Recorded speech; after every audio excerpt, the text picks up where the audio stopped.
मूर्ख से विद्वान बना दिया।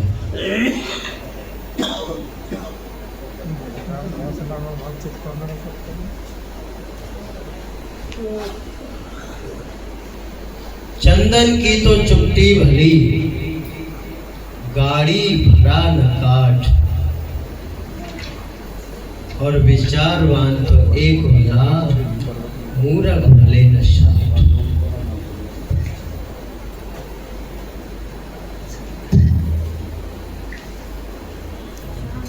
प्रेमी सज्जनों,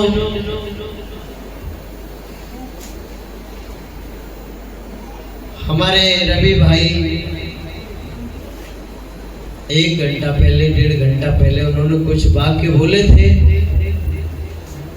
शायद आप उन वाक्यों को आपने अपने जीवन में उतारा या नहीं उतारा,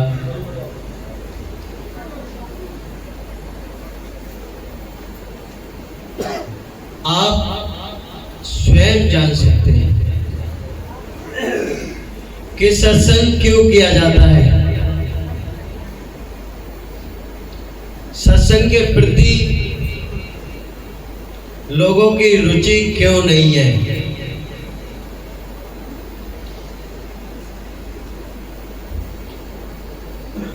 तो सत्संग एक अपने जीवन को समझने के लिए और समझाने के लिए ज्ञान, वैराग, विवेक और विचार, ये एक पाठशाला है। इनमें जो व्यक्ति नर नारी अपने जीवन को सही ढंग से जीना सीख जाएगा, वो महान और विद्वान और महापुरुष की श्रेणी में अमर हो जाएगा। इसलिए उद्धार हेतु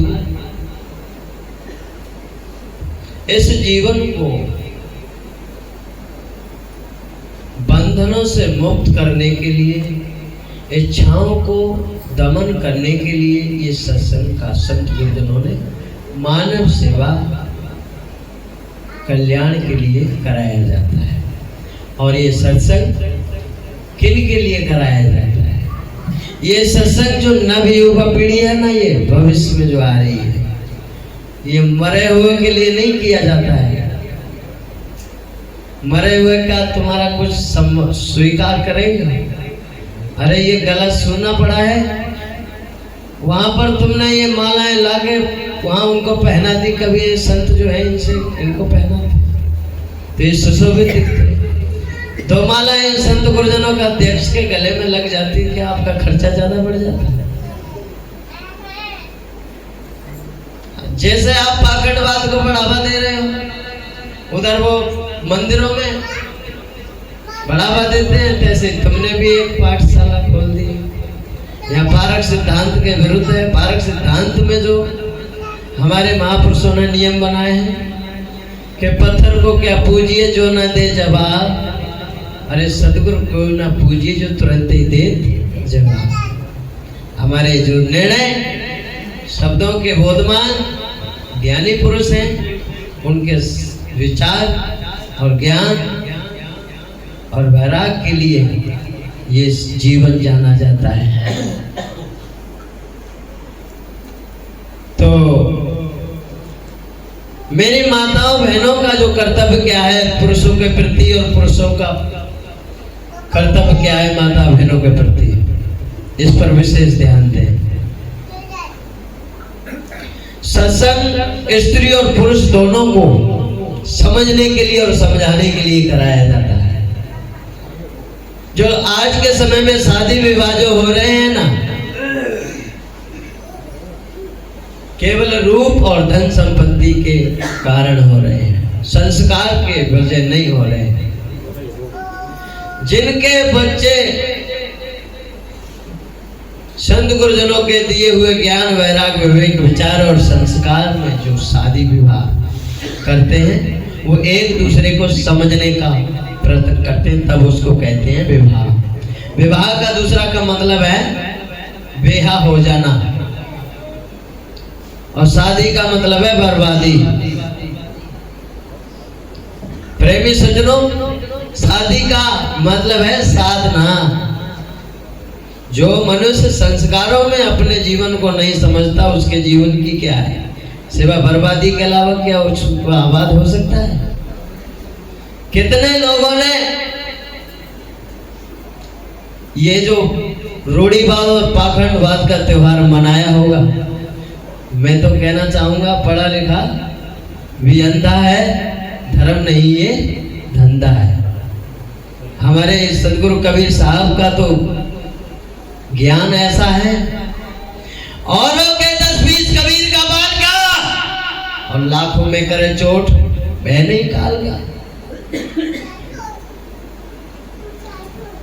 आपका एक एक बूंद मूल धन का। ये तीर्थ व्रत एकादश करवा चौथ में इनसे आपके जीवन की क्या उम्र बढ़ सकती है? क्या ये ज्ञान आपके लिए रक्षा कर सकता है? अरे रक्षा तो जब भी होगा जब पति को अच्छा खिलाओगे, समय पे खाना दोगे, उसके शब्द को विचार करोगी माता बहनों, तभी तो आपके जीवन की उम्र बढ़ेगी। जो जीवन का मूल धन है, क्या बार बार छीड़ करने से क्या आपकी आयु बढ़ सकती है? नहीं, साहब का धन ये नहीं है। साहब का धन तो ऐसा है, वो कांटे से कट सकता नहीं, बाटे से बढ़ सकता नहीं। अरे गृहस्थी का वो साधन है जो संत गुरुजन अकाट दे जाते हैं, अमरता दे जाते हैं। उन्हीं के घर में सत्संग होया करता है। सत्संग का उद्देश्य ये है, विषय विरक्त रहो, इच्छाओं को दमन करते रहो, गृहस्थी में रहो, सत्संग करो, मन बच कर्म सुधार, और कहें कबीर विचार के निश्चल उतरे पार। वाणी में वजन बढ़ाओ। जब मूल धन आपका, जिसको बीज बोलते हैं, बीज वो जमा रहेगा आपके पास, तो आपके वाक्य में वो दम होगा जो पूरा गांव आपके वाक्य को काट नहीं सकता, झुठला नहीं सकता। ए माता बहनों, आपका ध्यान किधर है? ये आपके कल्याण हेतु विचार गोष्ठी की जा रही है। एक गांव में एक राजा गांव की परीक्षा करने आया। उसके साथ में बहुत सारे कलाकार थे। तो राजा ने आदेश दिया कि इस गांव में कोई ऐसा है जो हमें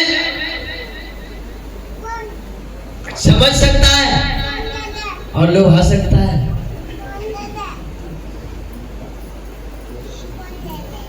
तो कुछ लोग खड़े हुए कि क्यों नहीं, आप समय तो दीजिए। तो राजा कहने लगे कि हमें ऐसा नाच के दिखाओ जो कोई नाचा ना हो। तो उसमें से 5 कन्याएं उठी और इतना जोर शोर से नाची कि भाई सारे लोग इतने कहने लगे, भाई बड़ा अच्छा काम हुआ, ओहो राजा होना चाहिए तो ऐसा होना चाहिए। तो राजा बोला, ये हमारे मन को अच्छा नहीं लगा, बैठ जाइए। तो उनका नचाने वाला एक भाड़ू, जिसको भड़ुआ बोलते हैं, वो कहने लगा कि अगर कुछ समय है तो हम भी अपना नेतृत्व दिखा सके। राजा ने कहा तुम्हें भी मौका है। तो कहने लगा अपना साज बाज तैयार कराओ। सुबह भड़ुआ ऐसा नाचा कि उसकी पगड़ी कहीं गिरी और शरीर कहीं था, पैर कहीं गिर रहे थे। तो राजा को समझ में आया कि ये कुछ काम अच्छा ही कर रहा है। उसकी कलाकारी को देखकर, उसकी कला को देखकर राजा ने मोहरे और असरपी और हीरे की थैली उसके उस पर फेंक दी। तो वो भड़ुआ कहने लगा कि राजा, क्या मेरी कीमत इन्हीं से आंकते हो क्या? तो कहने लगा इसको हो गया बोध। तो जो राजा के राज्य में जो नेत्र करने वाली कन्याएं, जिसको चित्तवृत्ति, मनोवृत्ति और प्रकृति और स्वीकृति और आकृति ये जीवन में नाच रही हैं, और ये मन भड़ुआ चेतन जीव के सामने कह रहा था कि हमें भी कुछ मौका दिया जाए। ये जीव चेतन जीव के राज्य में, तो चेतन जीव ने हीरा मोती ये विवेक विचार उसको मन को दिए। तो मन कहने लगा कि ये ही हमारी कीमत है। तो उसको परख नहीं की। तो मेरे प्रेमी सज्जनों, ये जो हम लोग, आप लोग, ये जो गाने की कला है, ये केवल मन तक और चित्तवृत्ति, मनोवृत्ति, मन के ही कार्य हैं। इसमें शांति पूर्वक से आपके निर्वाह हेतु कार्य नहीं हो सकता। तो एक शब्द का मुझे मौका मिला है, मैं आपको कहना चाहूँगा। 15 मिनट बाकी है मेरे, और 10 मिनट का समय पूरा हुआ। तो आपको जानना क्या है? अपने आप को जानोगे किस चीज से? विवेक और विचार से। ये जो समय आपको मिला है, ये किसके लिए मिला है? ये दूसरे के परमार्थ हेतु मिला है, स्वार्थ हेतु नहीं मिला है।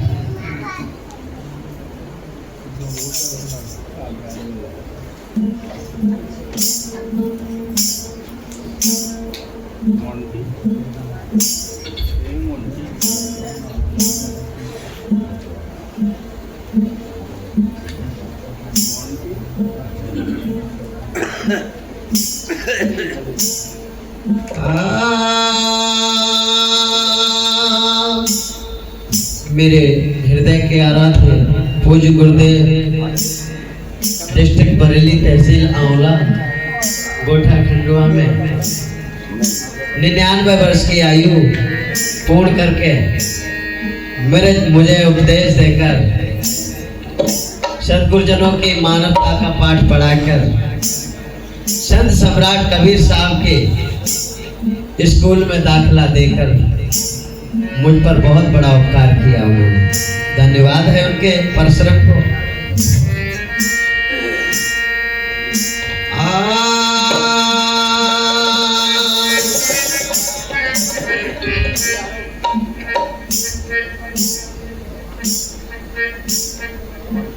तो गुरु तो ऐसा चाहिए,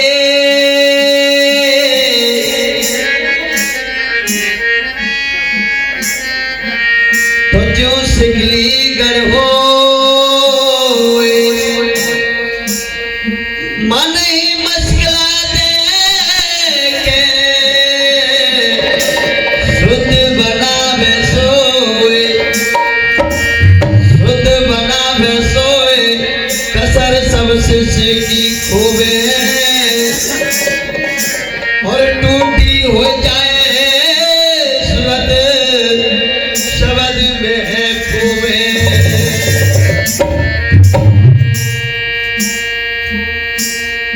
बात शब्द के मारे मर गए और शब्द ही छोड़ा राज,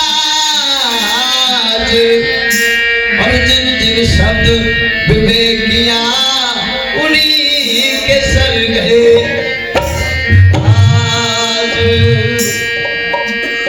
तो इस जीवन का जो गुरु पहले जीव को शब्द आधार बनाते हैं और शब्द का जो सार होता है वो निराधार होता है। तो हमारे गुरुजन क्या कहते हैं?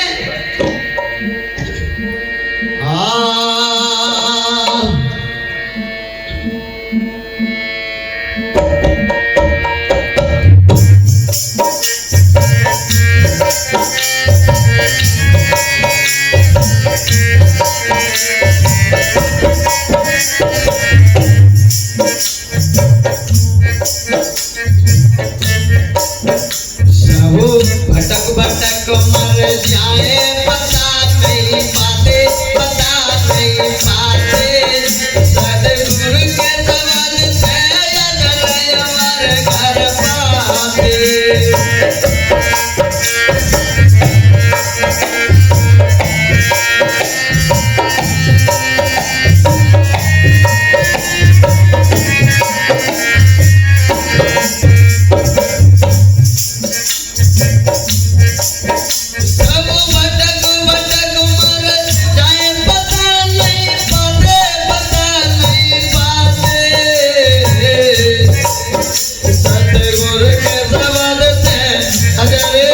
घर पाते।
गुरु में समझे फर्क करे बे, तर्क नहीं शर्माते, नहीं शर्माते। गुरु की दया से अमर करवाते।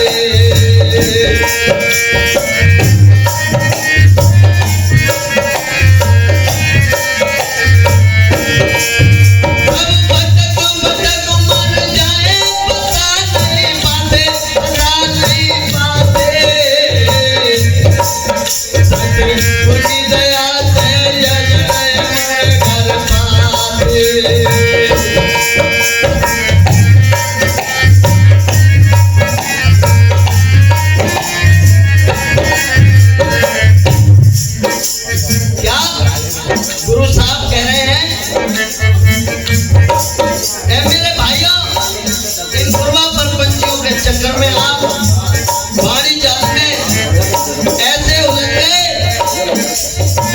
ईश्वर परमात्मा का आपको पूछ पकड़ा दिया और पूरा जीवन व्यतीत कर दिया।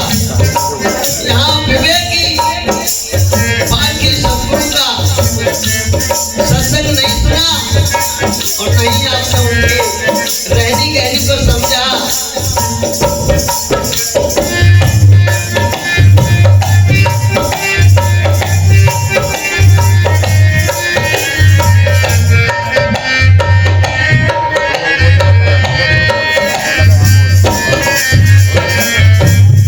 क्या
ऐसे सद्गुरु सब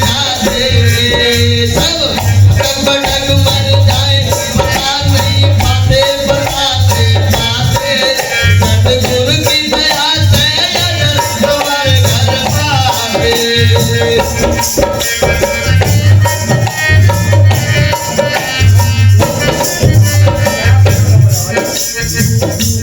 सज्जनों, आप सब लोग ये गान की चर्चा सुन रहे हो, ये प्रशंसा उपमान का ज्ञान नहीं है जो आपको बाजार दुकान से मिल जाएगा, किसी पुस्तक में मिल जाएगा।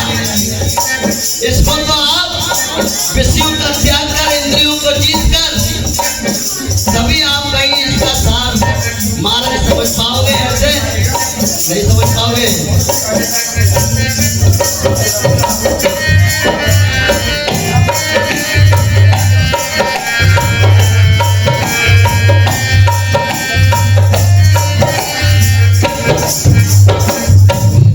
बोलिए सद्गुरु देव की। मेरा समय पूरा हुआ।